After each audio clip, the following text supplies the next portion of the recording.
SummerSlam 2025. First time in ever in history. Two-night event. Hosted by Cardi B. It finally happened. And let me just tell y'all, man, it was a classic, man. This is the first time they ever did this ever. Let's just get right into it. They brought it in with this artist named Breland singing the national anthem or whatever. Never heard of him in my life, man. His name Breland. Then Cardi B came out when that was over with. Cardi B was looking real good. She had like some type of black outfit on, like black dress or something like that. Had a bunch of stuff attached to it. She was looking real good. She was extra hype in the ring. Hyping up, making history, hosting SummerSlam. She was screaming to the top of her lungs, ready for the show. The crowd was ready. The crowd was hype. And then you already know, man, the first match of the night, they had Jey Uso and Roman Reigns versus who? The Brons. Yes, and that's Brian Breaker and Bronson Reed, if you didn't know. Jay came out through the crowd. He had it lit. All the crowd was yeeting. Everybody was rocking with him. A lot of people had on their yeet merch. He was doing this thing. Roman came out. Then, you know, the Brons came out. Bronson Reed came out with Roman Reigns gym shoes around his neck. He even gave him to Paul Heyman before he got the match going. And let me just tell y'all, man, this was a great match. This was one of the best tag teams I ever seen. If you didn't know, Brian Breaker was the only white guy there, but he was the orangest dude out there. It was a match. It was 3 Samoans, 1 orange guy, and man, they was doing their thing, man. It was a lot of nice spots in this match, man. There was so many different styles in this match. They had this one part on Roman Reigns. They was all outside the ring, and Roman Reigns jumped over the rope, and he did like a full flip. He jumped super far. He hit them, but he did a full flip landing on his back. It was a wild spot, though. It was crazy, though. The crowd went crazy for it. Bronson Reed, big as he was flying through the ropes, jumping through the ropes, landing in clear, knocking, going at him, man. He moved really fast to be a big dude. Them Samoans, man, even though they got that belly gut and that extra weight on them, they got a quick step, and they get to it, man. And then you got Brian Breaker, man. He fresh off the coke, ready to spear, tanned up. He had Izzy Dame. Before, if y'all didn't know, early fact of the day, man. Before, Brian Breaker is dating Izzy Dame.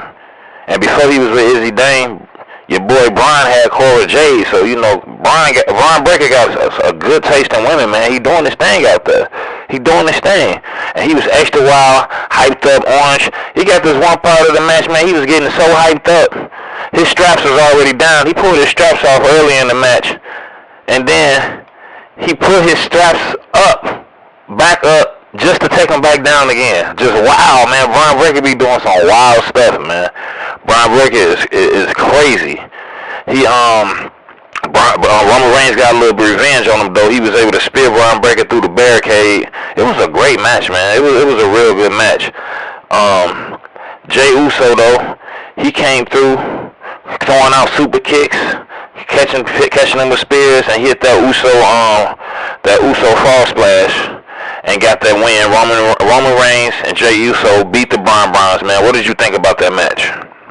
It was a great match. I'm glad there was really no interferences between Paul Heyman. Yeah, a lot of people, it was a word on the street, man, that Jey Uso was going to turn heel, and it was all kind of stuff. This will happen, that will happen. But no, it was just a good 2-on-2 match. One of the best matches of the night. Jey Uso and Roman Reigns got the win. But after that, they was going to the crowd showing it. There's a lot of celebrities there, man. It's SummerSlam. Mad celebrities in the crowd. It's over 50,000 people there. And we on night 1 right now. But Drewski, if you was watching it, Drewski had like a beginning promo before the show even came on, doing this thing, talking big stuff. Drewski fit perfect in with the WWE, with the type of personality he got and how he carry himself. He'll be a perfect character in the WWE universe. And as you can see, WWE think the same thing because they had him on there doing promos and everything. And he was sitting right behind Michael Cole and them. They had Breland in the crowd. That's the dude who sung like the national anthem at the beginning. Your boy Fat Joe was in the crowd. chilling, enjoying the show. I ain't never seen Fat Joe at a wrestling event. If you have, let me know. And then they also had the Minute Maid man. They had the Minute Maid mascot. It was like a big Minute Maid dude in the costume and stuff. They should put that on 2K25, man. But yeah, everybody was in good spirits, enjoying their time. If you didn't know, WWE 2K25 was officially on the Switch too. If you a Switch fan, this is great news. If you a wrestling fan, this is even better news because you already know. On the Switch, they ain't really got no wrestling games. I mean, if you into wrestling, and you got a Switch, 9 times out of 10 you playing Wrestle Empire. And if you know, that ain't always the best wrestling game, man. But they got 2K25 for the Switch too. So if you into wrestling, make sure you get that for the Switch too. But we just gonna get into the next match, the second match of the night, night one. We had Charlotte Flair and Alexa Bliss versus who? Raquel Rodriguez and Roxanne Perez for the Women's Tag Team Championship. And this was a really good match. But you know, coming into match, man, you already know, man. Charlotte Flair, that team of Charlotte Flair and Alexa Bliss, man, they can't really be stopped like that. I mean, Raquel Rodriguez, she a powerhouse and a prodigy. You know, she was looking extra good, and we already know she one of the best young wrestlers out there. She was the youngest woman in the match too. She in her early 20s. Everybody else well off into their 30s. Even I think Charlotte like 56, but she was still doing her thing. Everybody was. It was a good match, but you know, ain't nobody finna beat Charlotte like that. And Alexa Bliss together, that's like an OP tag team right there. And Raquel, even though she was able to land a lot of big moves, and Roxanne did all her little woman attacks and the submissions and the backstabbers and all the you know all the moves the little women do. They bite you, poke you, grab you where you don't want to be grabbed. She did all of that, but it still wasn't enough because Charlotte Flair, man, just too much Charlotte Flair, throwing them in submissions, doing moonsaults. She a just too much Charlotte Flair and Alexa Bliss, man. They was able to get the win easily, and they the tag team champions. Man, what did you think of this match, man?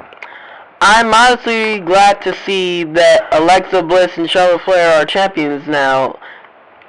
Yeah, now they're officially friends. If you've been following the story, they've been hanging out and not really hanging out. They've been having matches together and stuff and working together. But now they probably friends now, officially friends now that they got the titles. But yeah, easy win. It wasn't really even back and forth like that. It was a good match though. But you know, they had the Papa John's promo backstage. They had the Xavier Woods and Kofi Kingston. I think who was them other people back there? Alpha Academy. They even had what was it? Was it LWO back there? Yeah. Yeah, LWO, and they was all looking for going for that last slice of pizza. And then I think one of the Bellator, which twin was that walked in with the Papa John's pizza? I don't know, they're twins. Yeah, it was one of them twins came in. She had like 3-4 pizzas. Everybody ate good. So, you know, Papa John's is one of WWE SummerSlam's main supporters, advertisements. It was all on the ring, all on the barricade, all of that. But after that, I believe one of the worst matches. I believe the match that should not have been at SummerSlam. They had Sami Zayn versus Karrion Kross. Man, tell me what y'all think about that. But I honestly think this match shouldn't deserve to be at SummerSlam. Man, what you think about this Sami Zayn versus Karrion Kross match? It sucked. Well, with Scarlett, you know, they had different parts up in there. You know, Scarlett, you know, she want her husband to win. If you didn't know, she married Karrion Kross. But, man, we ain't going to spend too much time on this. Sami Zayn won. He didn't win a title. Nothing was really on the line. They already fought at least 2-3 times before. So, you know, this was just a win, just to have a win. At SummerSlam, I don't know why this match. I would have rather had them have the Women's USA title match or the Intercontinental match or NXT title. This is not a match that deserves to be on the card. But after that, man, you know, they had, if you don't know, I'm pretty sure you already know, Hulk Hogan died not too long ago before SummerSlam. They've been honoring him all these last week and a half since this went on and stuff. They had his son in the crowd, Nick Hogan. You know, they showed love to him. Then, you know, they also had a part in the show where they had the seat upgrade. They had the seat upgrade. It was just, I think, a mom and daughter. They had them seats way in the back in the nosebleed, and they won the seat upgrade. And Jay Cargill, the one of the best. You already know about Jay, man. Jay, she presented them with new seat upgrade, and they was able to get away some real good seats. And then off of that, man, we went into the next match, one of the most anticipated matches, talked about matches people wanted to see. We had Jade Cargill versus who? Tiffany Stratton. Tiffany Stratton for the women's undisputed championship. And man, it was a really good match. They was going back and forth. They had different parts where they was just literally going back and forth. It was not a dominating match on either side. It ended kind of quick. Never thought that Tiffany would have won so easily. I had Jade Cargill winning this match. Jade Cargill caught her with the jaded move. She caught her with a nice swing around power bomb. She had her on her shoulders, and then she swung it around to a power bomb. She caught her with some nice pump kicks, and same thing Tiffany. She caught her with some big moves. She caught her with some leg drops, and she did her flips to the elbow. She hit her with the boom, all of that. But it went by real quick. Before you know it, Jade was trying to do jaded off the top turnbuckle, or super jaded. She had 3 finishers stored. Tried to hit her with that. Tiffany kind of reversed it, and then she ended up hitting her with the moonsault, and Jade didn't kick out. And a lot of people was not expecting that Jade to just go down just by one moonsault. No weapons, no going back and forth, this was a quick match, and Jade lost pretty quick, man. What do you think of this Jade Cargill versus Tiffany Stratton women's title match? It was just a disappointing ending, Tiffany ended up winning, but I'm not mad, just disappointed. Yeah, I'm very disappointed, man. I thought this match was going to go on for a lot longer. I thought it was going to be a lot much more cooler spots, a lot more dramatic element to it, but it really wasn't, man. They had a little quick wrestling match. They hit each other with back and forth with their moves and stuff, and Tiffany Stratton, she got the win, and she retained the title easily. So, it wasn't even, I wouldn't say a hard match for her at all. It was kind of like a piece of cake for her, to be honest. But after that, they showed Cardi B in the crowd chilling and stuff, doing her thing. She talked on the mic at the beginning when she brought the show on, and then after that, you did not see Cardi B for the rest of the night talking. They showed her in the crowd a few times. They even showed her when Jay was getting announced. They were showing that Cardi B was real excited for Jay. She wanted Jay to win. Jay lost though, but Cardi B, Drewski was doing his thing in the crowd. Stephanie McMahon was in the crowd doing her thing. And then the next match we had after that, what was the fourth match or whatever? We had Jelly Roll and Randy Orton versus Logan Paul and who? Drew McIntyre. Yes. Nothing on the line. Just we got the celebrity aspect to it. They went at it back and forth. Jelly Roll was getting destroyed, man.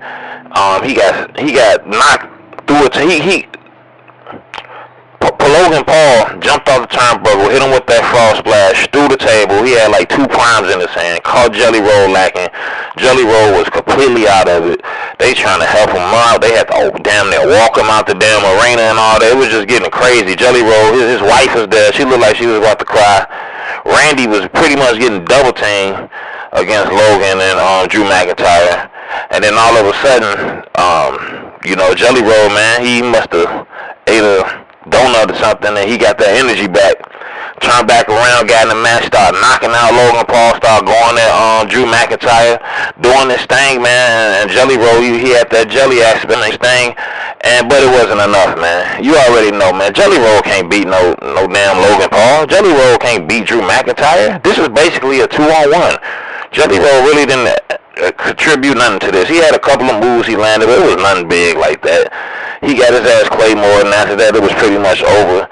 Logan Paul caught him knocked his ass down, caught him with a frog splash, did him dirty, One, it was an easy matchup, man. What did you think of that Logan Paul, Drew McIntyre versus Jelly Roll and Randy Orton? It was a good match. It was better than I expected. I really thought Randy and Jelly were going to win, but no, I was wrong. Jelly Roll's just too slow. Yeah, but after Logan Paul and Drew McIntyre won, the next match after that was CM Punk fighting Gunther for the World Heavyweight title. And man, let's just get right into it, man. It was a decent match. You know, I don't know if any of y'all are CM Punk fans, man, but he's definitely getting old. You know, you can see that he ain't what he used to be. Gunther was doing his thing, though. Gunther, you know, he just beat Goldberg, he beat Jey Uso. Gunther beat a lot of people. They showed like he done spent 80% of his career with a title. If he ain't got the world title, he had the Intercontinental title, and he keeps his titles for a long time, and he defends his belts. He was beating down CM Punk pretty much the whole match, but CM Punk, he had a couple of moves that he was able to get in position, and he caught Gunther. He caught Gunther. He wore him down. The longer the match once CM Punk was able to wear the big guy down over time. And you already know, if you didn't know, Gunther used to be fat. So you know he ain't got like a good win like that. If you get Gunther, the longer you get Gunther fighting, the better chance you got of winning. And that's pretty much what CM Punk did. You know, he got some good cardio. He was, old as he is, I'm surprised he ain't wear his whole body down and get too tired. He was able to hang in there, because they fought kind of for a long time, and CM Punk came through, got the victory. He called him with his special. I think he did it twice. What's CM Punk's special called? The GTS? Yeah, that GTS, you know, put him to sleep, whatever, you know. He caught him. He caught him with that twice. He got the win. And, man, after CM Punk ain't won a title in 12 years, but he broke that streak. For all you CM Punk fans, man, it's something to celebrate. CM Punk broke the streak. He won the belt after 12 years, man. It's such a celebration, man. CM Punk is such a great wrestler, man. He won that belt after 12 years, man. He finished his story. But that's not all happened, man. What happened after CM Punk won that belt? Seth Rollins came out and Yes, Seth Rollins came out. And he didn't just come out and run down there and cash in, man. He had me completely fooled. He came out limping with 2 crushes with Paul Heyman. He kind of just looked at him, and then he walked back. I'm thinking to myself at this moment, why the hell he come out here if he ain't gonna challenge and he still hurt like that? But no, that changed real quick, man, because he dropped them crutches and he came running back in there. He started beating his ass with the Money in the Bank briefcase, knocked him upside his head, and then he caught him with the what's Seth Rollins special called? The stomp. They had a stomp, that face stomp. He caught him, did him dirty. And just as quick as CM Punk won the title, he lost it. And I'm so happy he did, man. Seth Rollins got that belt back. He doing this thing. Braun Breaker came out there. Bronson Reed came out there, man. Paul Heyman was out there. They crew got a title now. And all you CM Punk fans, man, how they feel, man? He lost. He ain't have his title for long at all. No title for CM Punk. It's Seth Rollins' title. And, you know, it is what it is, man. It's over with now, man. CM Punk, he got to go back to the drawing board. But, yeah, man, that was the end of night 1, man. What did you think of that match between CM Punk and Gunther? It was definitely a good match. Gunther was bleeding, too. Oh, yeah. I'm glad you mentioned that. Gunther was busted open. You do not see that often these days in wrestling. He got, like, knocked head first, like on a table, some kind of way. And he definitely was bloody, blood pouring everywhere. And once that happened, that's another factor that we wasn't talking about, how CM Punk used that to his advantage, and he was able to get that win. But, like we said, man, Seth Rollins ruined all of that. CM Punk did all that going back and forth, all that wrestling, basically for nothing, for Seth Rollins to come up under and get that belt and get that victory.